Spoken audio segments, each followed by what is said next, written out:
आणि शिंदे गट देखील आता लोकसभेच्या 22 जागांसाठी आग्रही असल्याची माहिती मिळते। गेल्या वेळी लढलेल्या 22 जागांवर आम्ही ठाम आहोत। शिंदे गटाच्या शंभूराज देसाई आणि आमदार संजय शिरसाट यांनी ही माहिती दिली आहे। महायुतीची समन्वय समिती अंतिम निर्णय घेणार असल्याचं देखील शंभूराज देसाई यांनी म्हटलंय। तर तडजोडीचे अधिकार हे मुख्यमंत्री एकनाथ शिंदेंकडेच असल्याचं शिरसाट यांनी स्पष्ट केलंय। मागच्या वेळी आम्ही 22 जागा लढलो, 18 जागा जिंकलो।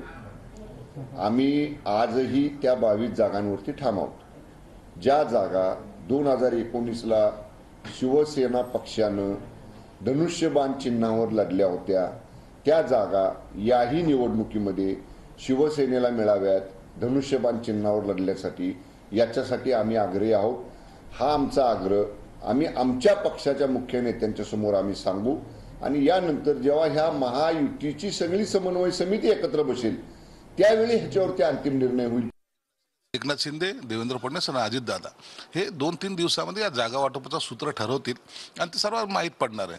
म्हणून आज 18, 20, 22 असं करण्यात काहीही अर्थ नाही। आम्ही तर मागच्या वेळेला जे जागा लढवल्यात, 22 जागा लढवल्यात, त्या 22 जागा मागण्यावर आम्ही ठाम आहोत। परंतु याच्याबद्दलची तडजोडी करण्याचा अधिकार फक्त एकनाथ शिंदे साहेबांना आहे। म्हणून त्यांना काय जागा द्यायच्यात, किती कोणत्या जागा द्यायच्यात, या सर्व निर्णयाचं उत्तर तुम्हाला 2-3 दिवसात मिळेल।